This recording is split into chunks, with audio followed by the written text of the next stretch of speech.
The gravel crunched like breaking bones under the tires of her shiny black SUV as it barreled up my dirt driveway, kicking up a storm of dust that choked the crisp mountain air.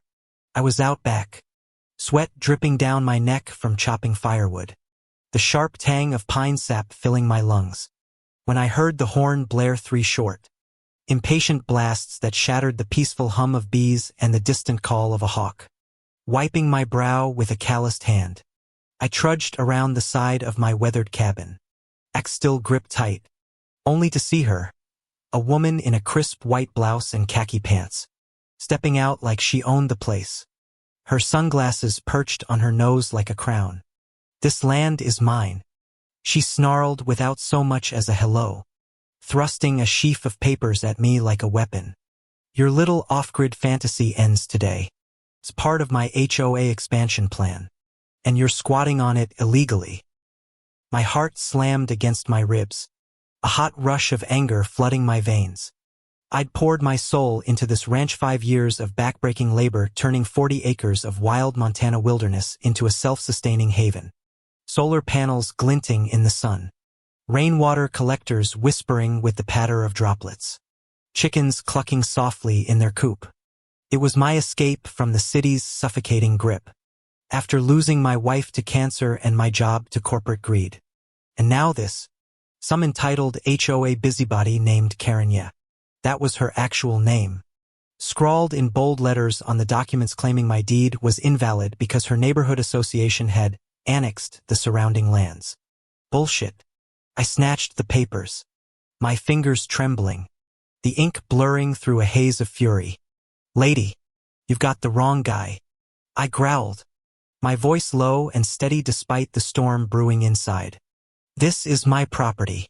Bought it fair and square from Old Man Harlan before he passed." She crossed her arms, her lips curling into a smug smirk that made my blood boil. The wind picked up, rustling the aspen leaves with a soft hiss, carrying the faint scent of her perfume, something floral and overpowering, like wilted roses in a funeral home. "Oh, honey," she cooed, her tone dripping with condescension. "You clearly don't understand how these things work. I'm the president of Willow Creek Estates HOA. We've got developers lined up, permits approved. This eyesore of yours is blocking our view of the valley. Surrender it now, or I'll have the sheriff drag you out." Her words hit like a slap, echoing in the quiet expanse. The only response a distant rumble of thunder from the gathering clouds. I felt a sigh escape my lips, heavy and defeated at first, but then it twisted into a chuckle, dark, bitter. Who the hell did she think she was? I invited her inside, not out of hospitality, but to buy time. The screen door creaked as it swung open, the warm glow of my wood-burning stove casting flickering shadows on the log walls. She wrinkled her nose at the earthy smell of fresh-baked bread cooling on the counter, mixed with the faint smokiness of the fire. "Quaint," she muttered, perching on the edge of my handmade oak chair like it might bite her. As I brewed coffee strong, black, the gurgle of the percolator filling the tense silence, I probed her story. Turns out, Karen wasn't just any HOA tyrant. She was a real estate shark from the suburbs, married to a lawyer who greased palms in the county office. Their plan was to turn the valley into cookie-cutter mansions, golf courses, the works. Progress, she called it, her eyes lighting up with that predatory gleam. But as she ranted, her voice rising in pitch like a teakettle about to scream, I noticed the way her hands fidgeted, nails perfectly manicured but picking at a loose thread on her sleeve. Was that nervousness? Doubt? The argument escalated, voices bouncing off the walls like gunfire. "You're destroying what's real," I shouted, slamming my mug down, hot liquid splashing onto the scarred tabletop. The steam rose in lazy curls, mirroring the heat in my chest. She shot back. "Real. This is a dump. No Wi-Fi. No paved roads, it's barbaric." Her face flushed red, breath coming in sharp gasps, and for a moment, I saw the crack in her armor, the exhaustion in her eyes, the slight quiver in her lip, but she doubled down, pulling out her phone to call her husband, the signal bars flickering weakly in my remote slice of heaven. As she paced, heels clicking on the worn floorboards, I stepped outside for air, the cool breeze slapping my face, carrying the low moo of my cows in the pasture. That's when the unexpected Hapanita beat-up truck rattled up the drive. Dust swirling like a tornado. Out stepped Elias, an old-timer I'd never met, his beard white as snow, eyes sharp as a coyote's under a battered cowboy hat. Heard the commotion from down the hill. He rasped, voice gravelly from years of cigarettes and hard living. Name's Elias Harlan, old man's brother. You the fella who bought the ranch. My pulse quickened, a spark of hope igniting amid the despair. Elias wasn't just any surprise. He was a ghost from the past, estranged from his brother for decades over a family feud. But he'd kept tabs on the land. As Karen stormed out, demanding he leave her property, Elias unfolded a yellowed envelope from his pocket, the paper crackling like dry leaves. Got the original survey maps here, he said, his breath wheezing slightly, the scent of tobacco clinging to him. This ranch ain't never been part of no township. It's grandfathered in, off the grid by design.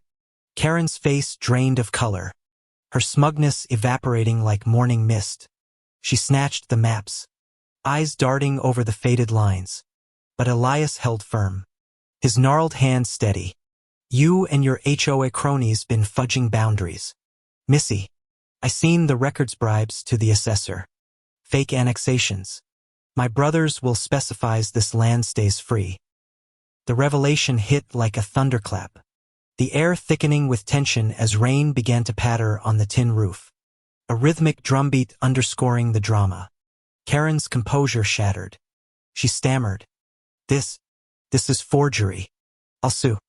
But her voice cracked, a sob catching in her throat. The first real emotion I'd seen raw. Ugly fear. I felt a pang of something almost like pity, mixed with the surging triumph. Elias, the unexpected ally, shared more over the next hour as we huddled inside. The storm raging outside with flashes of lightning illuminating his weathered face. He'd been living reclusively nearby, nursing old grudges. But hearing about my fight through local gossip stirred him.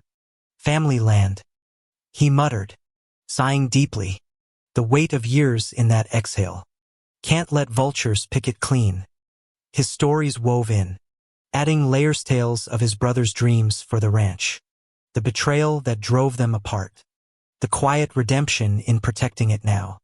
As the confrontation peaked, Karen's husband arrived in a sleek sedan, tires spinning in the mud, horn blaring impatiently. He burst in, all bluster and briefcase. But Elias's documents stopped him cold.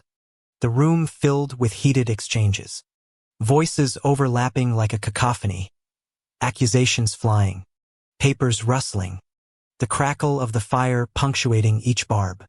You've overstepped, I said finally, my voice steady now, empowered. This ends here.